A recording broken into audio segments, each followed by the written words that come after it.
Christ की image देखिए, उसमें भी आपको अभय मुद्रा दिखाई देगा। जीसस क्राइस्ट की इमेज में भी अभय मुद्रा। डरो मत, डराओ मत। और जीसस क्राइस्ट ने कहा कि अगर आपको कोई थप्पड़ मारता है तो दूसरा गाल दिखा दो।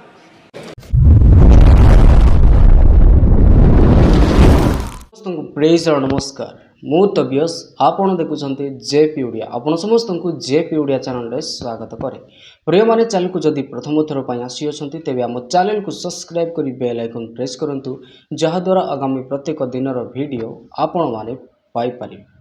वर्तमान आपण माने वीडियो देखिबा को पाइले जोठारे राहुल गांधी प्रभु जीशु ख्रीष्ट विषय रे गोटे राजनैतिक सभारे से जीशु को विषय रे कहउछन्ती।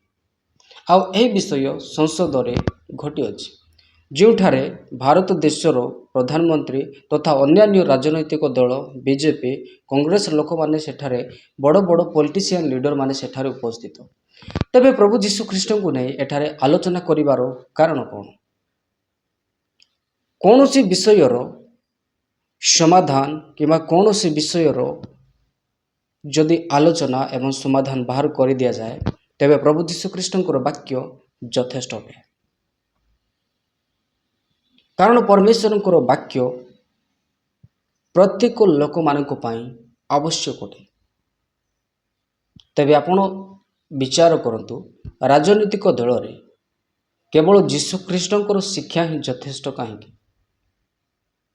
एही प्रकार कि मु आपनको सम्मुख रे को रखिया पई चाहे, आम भारत देशर फ्रीडम फाइटर, भारत देशर स्वाधीन संग्राम पई जो माने लड़ी थिले सेमानंको मध्यरु महात्मा गांधी सुधा एही स्टेटमेंट को देथिले, जो विषय राहुल गांधी एही सभा रे कहउछन्ते।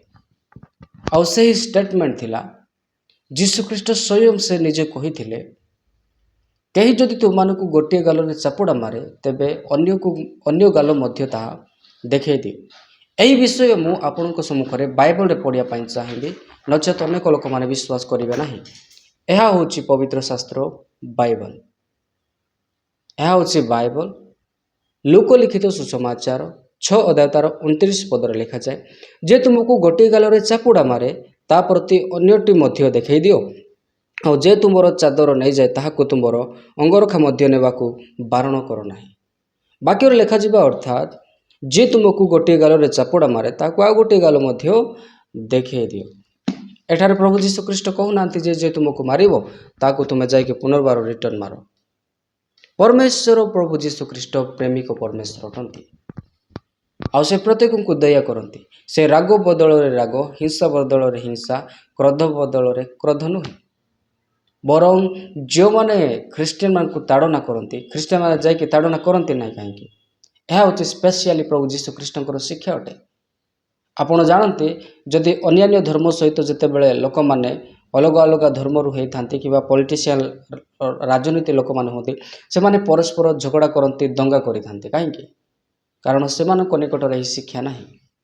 किंतु प्रभु जीशु ख्रीष्टंकर शिक्षा प्रत्येक मोमेंट रे गुरुत्वपूर्ण।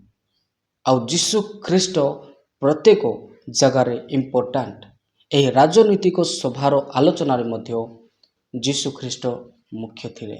और जीशु ख्रीष्ट को नहीं तांकर वाक्य को नहीं आलोचना करुछन्ते। मु आपनको कह रखिया पई चाहे, जीशु ख्रीष्ट को आपण माने केते मध्य निंदा करंतु, तांकर सुसमाचार केते मध्य प्रचार करिया पई बंद करंतु, किंतु प्रभुंकर वाक्य सत्य अटे मोर प्रिय माने। प्रभु जीशु ख्रीष्ट सत्य अटंती मोर प्रिय माने। आउ एही मुहूर्त रे मु आपनको कह रखिया पई चाहे, मु मध्य प्रभु जीशु ख्रीष्ट को जानि नथिली।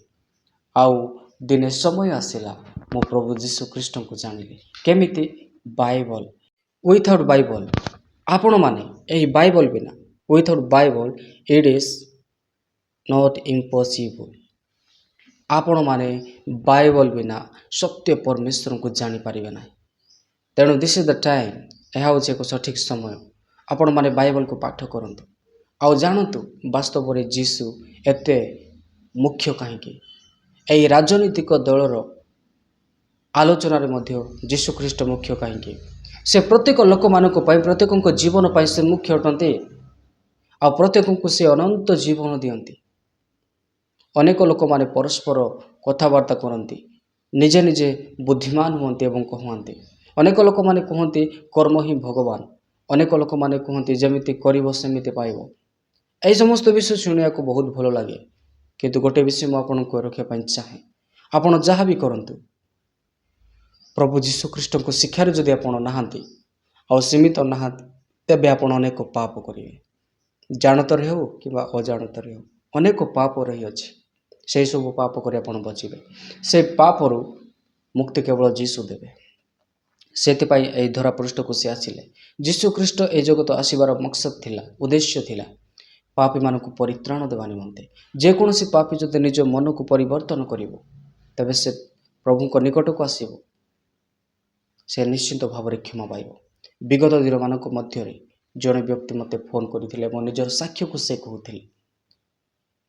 ସେ ଜଣେ ସ୍ତ୍ରୀଙ୍କୁ ହତ୍ୟା କରିଥିଲେ, ଆଉ ହତ୍ୟା କରିଲା ପରେ ସେ ଜେଲକୁ ଗଲେ, ଦଣ୍ଡ ଭୋଗ ମଧ୍ୟ କଲେ, ତାପରେ ଜେଲରୁ ବାହାରିଲା ପରେ ସେହି ବ୍ୟକ୍ତି ମୋତେ ଫୋନ୍ କରିକି ପଚାରିଲେ କି ଆଜ୍ଞା, ମୁଁ ଯଦି ଯୀଶୁଙ୍କ ନିକଟରେ କ୍ଷମା ପ୍ରାର୍ଥନା କରିବି, ଯୀଶୁଖ୍ରୀଷ୍ଟ କ'ଣ ମୋତେ କ୍ଷମା ଦେବେ? ମୁଁ ତାଙ୍କୁ କହିଲି ୟେସ୍, 100%।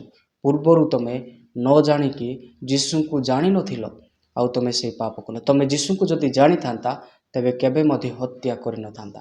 କାରଣ ଯୀଶୁଖ୍ରୀଷ୍ଟଙ୍କର ବାକ୍ୟ କୁହେ ତୁମେ ହତ୍ୟା କରିବ ନାହିଁ। ତୁମେ ଯଦି ଅଜାଣିକି ପାପ କରିଥିଲ ଆଉ ଯୀଶୁଙ୍କ ପାଖକୁ ଆସି କ୍ଷମା ମାଗୁଛ, ଯୀଶୁଖ୍ରୀଷ୍ଟ ନିଶ୍ଚିନ୍ତ କ୍ଷମା ଦେବେ। ଏହି ଜଗତର ଲୋକ ତୁମକୁ କ୍ଷମା ଦେବେ କି ନାହିଁ ତାହା ମୁଁ ଜାଣେ ନାହିଁ, କିନ୍ତୁ ପ୍ରଭୁ ଯୀଶୁଖ୍ରୀଷ୍ଟ ନିଶ୍ଚିନ୍ତ କ୍ଷମା ଦେବେ। ୟେସ୍, ଏହା ଅର୍ଥ ମୁଁ ଏହା କହୁନାହିଁ ଯେ ତୁମେ ଜାଣି ଜାଣି ପାପ କର। ଯେଉଁମାନେ ଜାଣି ଜାଣି ପାପ କରିବେ ତାହାଙ୍କୁ କ୍ଷମା ଦିଆଯିବ ନାହିଁ, ଏହା ବାଇବଲ କୁହେ। କିନ୍ତୁ ଯେଉଁମାନେ ଅଜାଣତରେ ପାପ କରିଥିଲେ ଆଉ ସେମାନେ ଯୀଶୁଙ୍କ ପାଖକୁ ଆସିବେ, ଯୀଶୁ ନିଶ୍ଚିନ୍ତ କ୍ଷମା ଦେବେ। ଏଥିପାଇଁ ତ ପାଉଲ ଯେତେବେଳେ ତାଙ୍କର ପତ୍ର ଲେଖନ୍ତି, ସେ ସମୟରେ ଗୋଟିଏ ବିଷୟକୁ ମେନସନ୍ କରନ୍ତି। ଯେତେବେଳେ ସେ ତାଙ୍କର ସାକ୍ଷ୍ୟ ଦିଅନ୍ତି, ମୁଁ ଅଜାଣତରେ ପାପ କରିଥିଲି ବୋଲି ପ୍ରଭୁ ଯୀଶୁଖ୍ରୀଷ୍ଟ ମୋତେ କ୍ଷମା ଦେଲେ। ୟେସ୍, ପ୍ରିୟ ପ୍ରଭୁଙ୍କର ଲୋକମାନେ, ବର୍ତ୍ତମାନ ସମୟ ଏହି ଭିଡ଼ିଓକୁ ଆପଣମାନେ ଅନ୍ୟାନ୍ୟ ସାଙ୍ଗସାଥିମାନଙ୍କୁ ମଧ୍ୟ ସେୟାର କରନ୍ତୁ, ବହୁତ ମାତ୍ରାରେ ଭାଇରାଲ କରନ୍ତୁ। ଲୋକମାନେ ଜାଣନ୍ତୁ ଯୀଶୁଖ୍ରୀଷ୍ଟ କେତେ ଇମ୍ପୋର୍ଟାଣ୍ଟ ଆମ ଜୀବନ ପାଇଁ। ସେ ହିଁ ଆମକୁ ଅନନ୍ତ ଜୀବନ ଦିଅନ୍ତି ଆଉ ପାପରୁ କ୍ଷମା ମଧ୍ୟ ଦିଅନ୍ତି। ବାଇବଲରେ ଲେଖାଯାଏ, ତାହାଙ୍କ ଛଡ଼ା, ଯୀଶୁଙ୍କ ଛଡ଼ା ଆଉ କେହି ମଧ୍ୟ ଆମକୁ ପରିତ୍ରାଣ ଦେଇପାରିବ ନାହିଁ। ତେବେ ଆଜିର ଭିଡ଼ିଓରେ ମୁଁ ଏତିକି ସମାପ୍ତ କରିବା ପାଇଁ ଚାହିଁବି। ପୁଣି ଦେଖାଇବା ଆଗାମୀ ଭିଡ଼ିଓରେ। ଆପଣ ସମସ୍ତଙ୍କୁ ପ୍ରେଜ୍ ଦ ଲର୍ଡ।